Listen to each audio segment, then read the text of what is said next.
I always did. I always wanted to be an actor, but I was so seriously put off it by my parents, who were understandably worried about what an insecure profession it was. I mean, everybody said to me, you know, you'll spend half the time out of work. And I thought, God, that sounds interesting. I wasn't really looking to work too hard, you know. And the headmaster at school suggested that I was a fantasist, which is quite true. But I needed a safe, steady, secure job, you know, and that's what you did. Hopefully following in father's footsteps. My father was in the civil service and so on, but temperamentally I was unsuited to that sort of life, and I just really wanted to run away and see the world, you know, and off I went.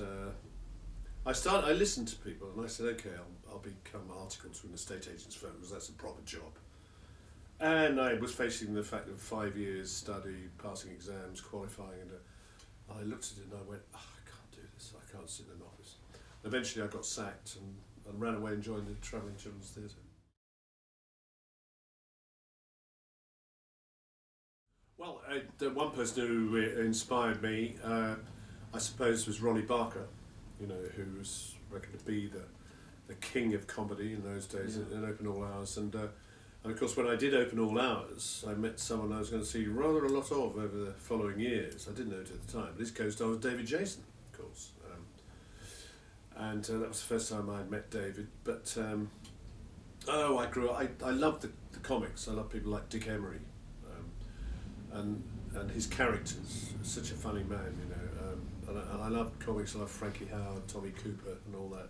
And I suppose I always had I had a swing towards comedy.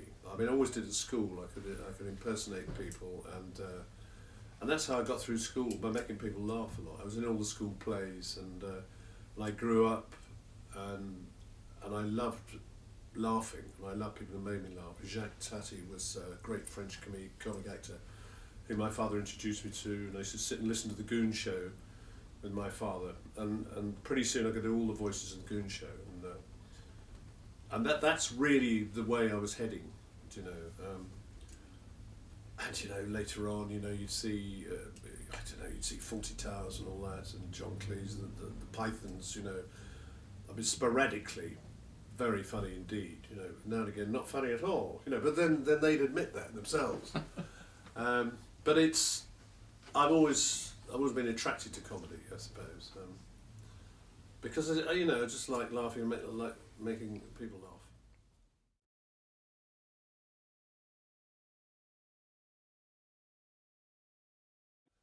Well, how I got the part was sort of accidental in a way, because a producer had seen me doing something and he wanted me to play this rather bent policeman in Citizen Smith, which is a series starring Robert Lindsay.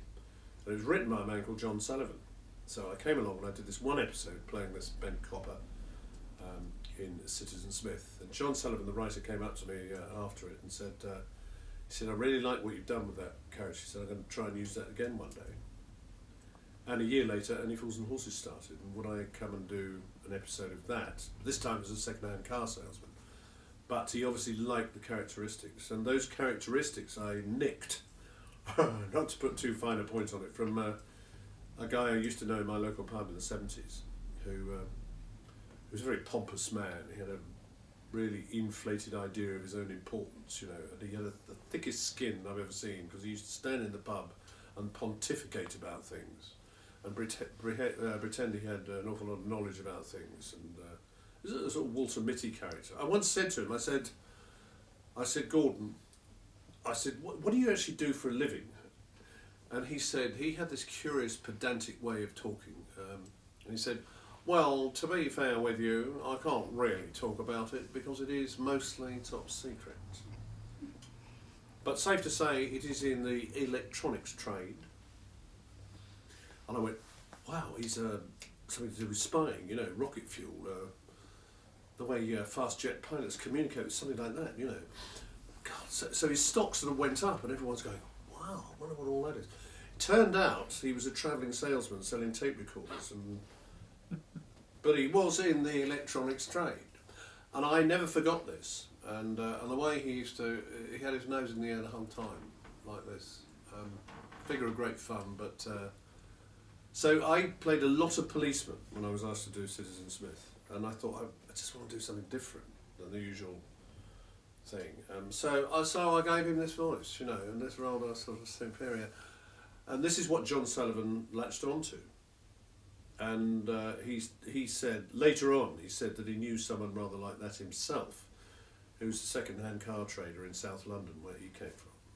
So that's what got me the part. I had no idea it was going to go on any further than that first episode, but it sort of caught on, and John liked it, and so here we are, 30 odd years, still talking about it. It's amazing.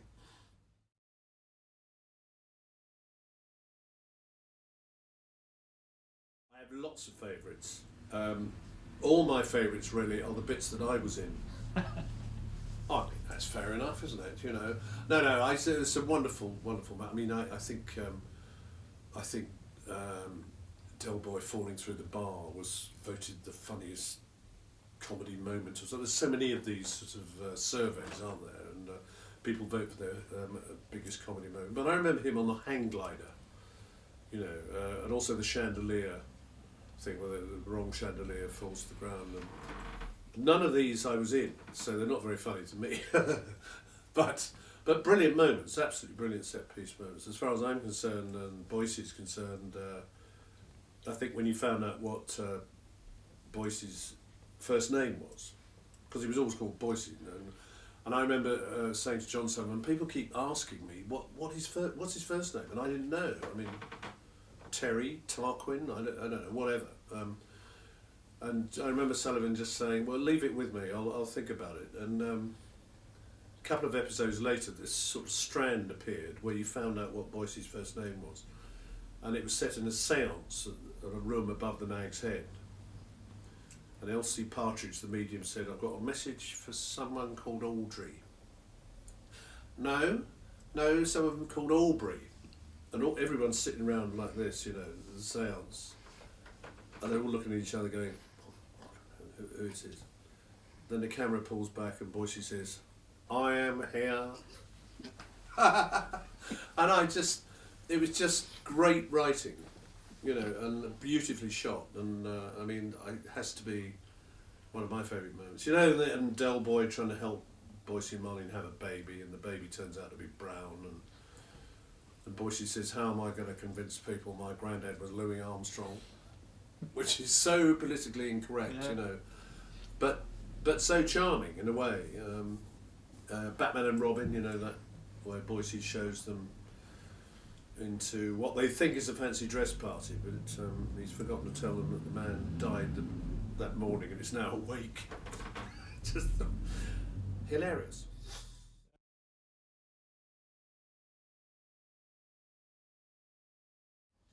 Memories. So it's an old cliche, but it was a family. You know, it was like a little family. We were all terribly proud of it, particularly as it went on.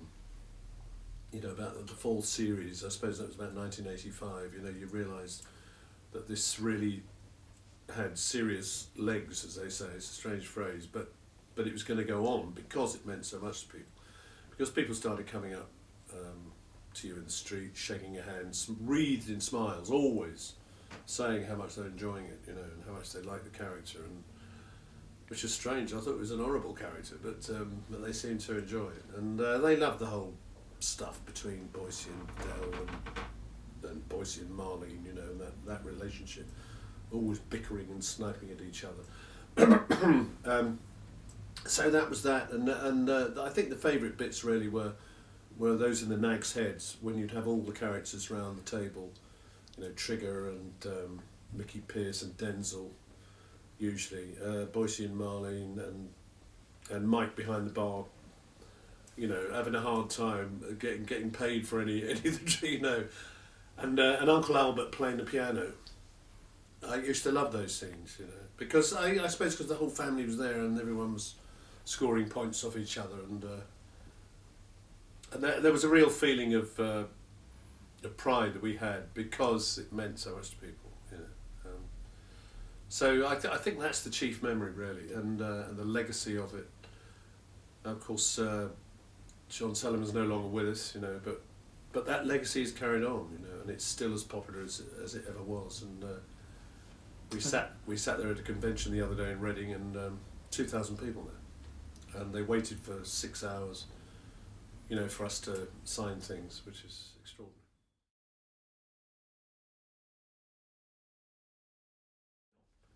Douglas Camfield, yes, Douglas was a personal friend of mine, and I think he employed me about 4 times, you know, various. He always saw me as a rather heavy, villainous character, you know, because of this face I've got. I mean, he didn't notice I was a light comedian, but I mean, he wanted me to play horrible people, and gosh, I played a South African hitman for him, and some ghastly villain in the Sweeney. But this was Doctor Who. This was something you always wanted to be in. You know, it's still the same today. Everybody wants to be in Doctor Who, you know, because it's like a pantomime on television. Really, it's a sort of a fantasy. And this came at a very good time in my life, really, because I'd lost my way a bit, and I wasn't getting a lot of work, to be honest. And I always tried to do something else if I was out of work, and I'd do a lot of driving. I'd do gardening. I was interested in gardening, and I found some doubtful character near where I lived, and we opened a garden centre, as you do. No idea what I was doing, really. I'm no businessman at all, you know, but I just knew I liked gardening, growing things, and so on. And it sort of tickled along for a bit, but we hit a very bad year, a year of the drought, 1976, and it all went pear-shaped. My partner did a runner, and I was left with the debt, and the bank called in the debt, and it was a pretty bad time. But Doctor Who sort of came to the rescue in a way, because Douglas Camfield rang up and said, "Will you come and play this part?" It's a 6-parter with Tom Baker. And I went, "Oh, yes, please, get me out of here," you know. And off we went down into to Dorset, and did this wonderful story with Tony Beckley was the main mad villain. I was his henchman. Tom Baker, of course, was Doctor Who. Liz Sladen was Sarah Jane, his assistant. Was a wonderful lady. And we just had a blast, you know. It was just such fun running about like a bunch of kids, really. With fake snow. Fake snow, yeah, because we started off in was it the Arctic or the Antarctic? I can't remember. Arctic. It was the Arctic, yes. Yeah, there was this pod in the permafrost, and by devious means, I got it back to my boss, Tony Beckley, who was this mad sort of horticulturalist who thought he was going to take over the world, and he sort of melted it, and this tendril came out and grabbed somebody who turned into a vegetable. Then he grabbed somebody else, and they turned it, and then the whole thing grew into this enormous thing called a crinoid, which started. Well, he was just about to take over the world, really. It was a wonderful story, and I think it came out on DVD about a year ago or something, and I've heard it's a lot of Doctor Who fans' favourite, one of their favourite stories, you know, because the story was so good, and it was just great. It was just great fun. I mean, I look back at it now, and some of the special effects are a bit creaky in today's terms, but sort of then you didn't really care, did you? You know, you had nothing to measure it by. And, I mean, how did they get this tendril to come out of this pod and grab this person? Well, of course, it's obvious, but it was fascinating to me that they start it already on him and then reverse the film. So it looks as though it's